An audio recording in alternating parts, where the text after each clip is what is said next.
मित्रों, आपकी बात आपके साथ राकेश मोहन त्यागी यूट्यूब चैनल के संग में आप सभी का हार्दिक स्वागत अभिनंदन। मित्रों, आज के इस 215वें अंक में दिनांक 25 फरवरी को मैं आज चर्चा करना चाहूँगा आप सबके समक्ष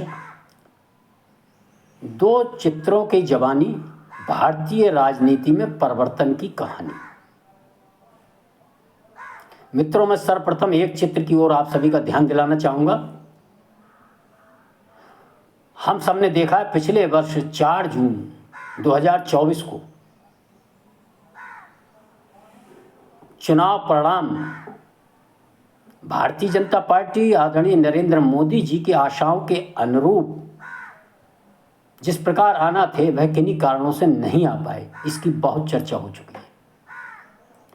और तीसरी बार भारतीय जनता पार्टी सरकार, एनडीए सरकार, मोदी सरकार पर एक प्रश्न चिन्ह लगाने का जो कारण बना था, उसका बहुत बड़ा कारण उत्तर प्रदेश की लोकसभा चुनाव में परिणामों में आई लगभग 50% की कमी थी। और निश्चित ही उत्तर प्रदेश के अंदर मुख्यमंत्री आदरणीय योगी आदित्यनाथ जी नेतृत्व कर रहे थे और यह परिणाम जो आया था उत्तर प्रदेश से, उसको लेकर एक प्रश्न चिन्ह योगी आदित्यनाथ जी के नेतृत्व, उनकी सरकार व उनके कार्यकलापों पर भी खड़ा हुआ था। मित्रों, हम सब ने देखा कि 3 दिन बाद 7 जून एनडीए गठबंधन ने अपने नेता चुनने के लिए जो बैठक का आयोजन दिल्ली के अंदर किया था, उस बैठक के अंदर एनडीए के समस्त राष्ट्रीय नेतृत्व और एनडीए गठबंधन के सभी मुख्यमंत्री व अन्य सभी नेता समर्थक दल के वह उस बैठक में उपस्थित थे। और एक महत्वपूर्ण बैठक थी जिसमें आदरणीय मोदी जी को तीसरी बार प्रधानमंत्री पद हेतु एनडीए गठबंधन का नेता चुना जाना था। मित्रों, स्वाभाविक रूप से लोगों का ध्यान आदरणीय मोदी जी, चंद्रबाबू नायडू व बिहार के मुख्यमंत्री नीतीश जी की ओर व अन्य लोगों की ओर रहना था। लेकिन हम सब ने देखा एक चित्र, एक फोटोग्राफ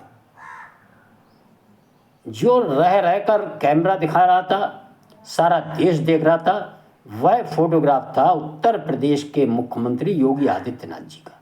लगातार कैमरा चेहरे पर उनके बैठने और पहलू बदलने के बार बार जो दृश्य दिखा रहा था, उससे आदरणीय मोदी जी का यह जो प्रश्न चिन्ह उनके नेतृत्व पर, उनके प्रदेश पर लगा था, जिस प्रकार से वह दुख और पश्चाताप व इससे आगे जाकर एक अपमान जो उनके चेहरे पर रह रहकर झलक रहा था, अफसोस, और उससे वह उन भाव को अपने चेहरे पर आने से रोकने के लिए किस प्रकार क्रिया प्रतिक्रिया कर रहे थे, इस क्रिया प्रतिक्रिया को देखकर समस्त देश के जनमानस ने, मतदाताओं ने, चाहे उन्होंने एनडीए को, गठबंधन को के समर्थक थे अथवा विरोधी थे, किन्हीं कारणों से चाहते हुए भी उन्होंने मोदी सरकार को किन्हीं बहकावे में आकर, चाहे वो आरक्षण हो, चाहे संविधान हटाने का, इस प्रकार के झूठे प्रचार के नेगेटिव प्रचार में फंसकर अपना कीमती मत विरोध में देने का काम किया था। वह सब लोग अनायास ही उस फोटोग्राफ, उस चित्र को देखकर आदरणीय योगी आदित्यनाथ जी से अपनी भावनाओं को जोड़ बैठे थे। और कहीं ना कहीं वही अपमान, वही दुख और वही पश्चाताप देश का ये आम जो जनमानस था वह भी महसूस कर रहा था। मित्रों, उस समय लोगों ने नहीं सोचा था, आप सब जरा ध्यान दें, वह चित्र देखकर कहीं ना कहीं आपको भी बहुत दुख हुआ होगा कि आदरणीय योगी आदित्यनाथ और मोदी जी इस समर्थन में कमी के हकदार नहीं थे। कहीं ना कहीं, कभी ना कभी किन्हीं कारणों से मतदाताओं से भी भूल हो जाती है। और ये भारतीय मतदाता जब किसी को समर्थन देता है तो भी बहुत अच्छे करके देता है, लेकिन उस समर्थन को कोई राजनेता, कोई दल यदि अपनी चालाकी व बेवकूफ़ बनाने की कला समझता है तो फिर यही मतदाता उसको नीचे भी उतारने का काम करता है। ये अभी हम सब ने अरविंद केजरीवाल के संबंध में देखा था। मित्रों, आज मैं इस ओर चर्चा न कर पुनः आप सभी का ध्यान उस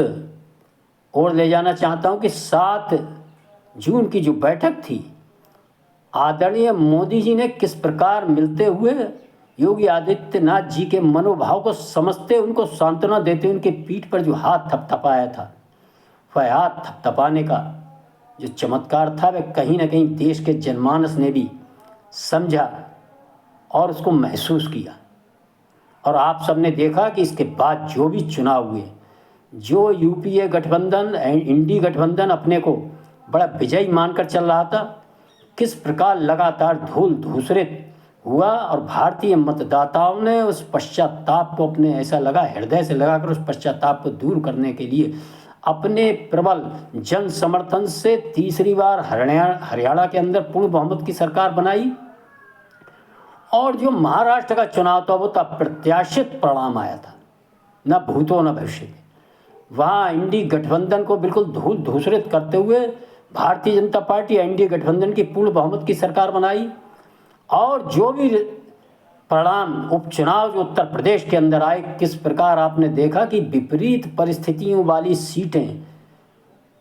जहां भारतीय जनता पार्टी कभी अच्छे से अच्छे समय में भी जीतने की कल्पना नहीं कर सकती थी, वह सीटें किस प्रकार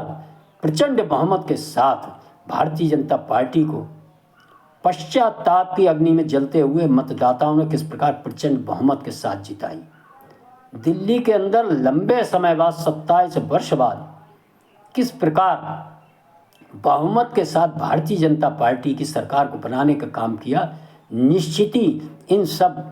घटनाओं में, इन सब विजयों में मैं ये नहीं कह रहा भारतीय जनता पार्टी के कार्यकर्ताओं का या अन्य लोगों का अन्य कारण नहीं है, लेकिन एक बहुत बड़ा कारण वह बेचैनी व पश्चाताप की अग्नि में जलते हुए और जो चेहरे पर आते जाते भाव 7 जून को देश की जनता ने देखे व महसूस किए थे और अपनी कमी को समझाता माना था, उसको सुधारते हुए लगातार आप देखेंगे जो भी अब चुनाव आएंगे इनमें भारतीय मतदाता इस प्रकार लगातार अपने जन समर्थन को ऐसे जनहित, गरीब हित, सनातन हित और राष्ट्रीय हित को सर्वोपरि रखकर चलने वाली सरकारों को मजबूत करने का काम करेंगे। ये हम सब देख रहे हैं और आगे देखेंगे। मित्रों, आपका ध्यान में एक चित्र की और भी दिलाता हूँ कि किस प्रकार भारतीय मतदाता यदि एक बार प्रचंड बहुमत देता है तो फिर प्रचंड तरीके से बड़े लंबे समय तक यदि उसकी आशाओं के अनुरूप आप काम नहीं करेंगे तो आपको वनवास भी भेजने का काम करता है। इस चीज़ को दोहराने के लिए मैं आप सभी का ध्यान 1984 के अंदर स्वर्गीय पूर्व प्रधानमंत्री इंदिरा गांधी जी के दुखद परिस्थितियों में उनके निवास स्थान पर हत्या हुई थी। उस हत्या के बाद जब उनका दाह संस्कार किया जा रहा था, देश के जनमानस ने उन चित्रों को देखा था किस प्रकार उनके पुत्र राजीव गांधी, उनके पोते पोती और परिवार के लोग किस दुख की भाव को लेकर इंदिरा जी के दाह संस्कार स्थल पर खड़े थे और वो दाह संस्कार के जो फोटो व चित्र देश के ने महसूस किए थे और देश ने उन बच्चों को, उस परिवार को अपना परिवार मानकर आने वाले चुनाव में एक प्रचंड बहुमत दिया था, भूतो न भविष्य। 400 से ऊपर सीटें देकर श्रीमान राजीव गांधी एक युवा नेतृत्व को इस देश के प्रधानमंत्री के पद पर बिठाने का काम किया। लेकिन उन्होंने कहीं ना कहीं निश्चित ही से जनता के जनमत को के मनोभाव को ना पहचान कर अपने हिसाब से कांग्रेस पार्टी व उनके नेतृत्व ने जो राजनीति करने का काम किया, हम सब को ध्यान में आना चाहिए कि सन 84 के बाद फिर कांग्रेस पार्टी को कभी भी पूर्ण बहुमत नहीं मिल पाया और बीच में एक समय तो ऐसा आया कि पूर्ण बहुमत तो छोड़िए, विपक्ष में बैठने लायक बहुमत तक इस देश की जनता ने इस कांग्रेस पार्टी को नहीं दिया। उस कांग्रेस पार्टी को कि जिसको एक बार 400 से ऊपर सीटें देने का काम किया था। एक चित्र ने उनके दुख के साथ, उस परिवार के दुख के साथ सारे देश ने जो खड़े होने का निर्णय लिया था और उस निर्णय का जिस प्रकार उन्होंने अपने नेतृत्व के द्वारा किए कार्य, अपने सरकार के दिए कार्यों से उसका उपहास उड़ाने का काम किया था, वह एक इतिहास की बात है। किस प्रकार बोफोर्स वह मिस्टर क्लीन के नाम से वह राजनीति में आए थे और जनता की भावनाओं के साथ किस प्रकार खिलवाड़ किया और उसका परिणाम कांग्रेस पार्टी ने भोगा। मित्रों, यह राजनीतिक दलों को और हम सबको भी समझ में आना चाहिए कि भारतीय मतदाता को बेवकूफ़ नहीं बनाया सकता। एक बार वो विचलित हो सकता है किन्हीं कारणों से, लेकिन वो पुनः अपने रास्ते पर आ जाता है। यह जो दो चित्रों के माध्यम से भारतीय राजनीति में आए परिवर्तनों पर चर्चा का जो विषय मैंने आपके समक्ष रखा है, मेरा अनुरोध है कि आप सब इन पर मनन करें, चिंतन भी करें और सोचें। ऐसे कई चित्र अंतर्राष्ट्रीय स्तर पर भी राजनीति और सामाजिक व्यवस्थाओं को बदलने में सहायक हुए हैं। चाहे वो एक अकाल से पीड़ित बच्ची जो मृत्यु को प्राप्त होने की बाट जो रही थी और एक गिद्ध बैठा हुआ वहाँ इंतजार कर रहा था उस बच्ची की मृत्यु का भूख के कारण अफ्रीका के अंदर, उस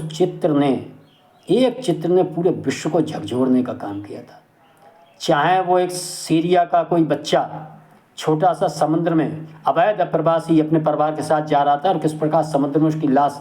समुद्र तट पर दुखद स्थितियों में किसी फोटोग्राफर ने जो फोटो निकाला था, उस फोटो को देखकर पूरा पश्चिमी यूरोप ऐसे जिहादी शरणार्थियों के प्रति किस प्रकार सहृदय हो गया और उसके कितने दुष्परिणाम आज यूरोप झेल रहा है, ये भी हम सबके ध्यान में आना चाहिए। मित्रों, निश्चित ही 7 जून का जो संदेश जो भारतीय मतदाताओं ने ग्रहण किया था, उसका परिणाम हम सब देख रहे हैं और आगे आने वाले समय में भी भारतीय मतदाता बटेगा नहीं, कटेगा नहीं और मिटने को बिल्कुल तैयार नहीं। और वह जनहित, गरीब हित, सनातन हित, राष्ट्र हित को सर्वोपरि रखकर चलने वाले ऐसे राजनेताओं, ऐसे राजनीतिक दलों को ही मजबूत करने का काम करेगा, एक रहेगा और सेफ रहेगा। इसी आशा विश्वास के साथ मैं आज के इस अंक में अपनी वाणी को विराम देता हूँ। धन्यवाद। जय श्री राम, जय श्री वाल्मीकि भगवान। भारत माता की जय।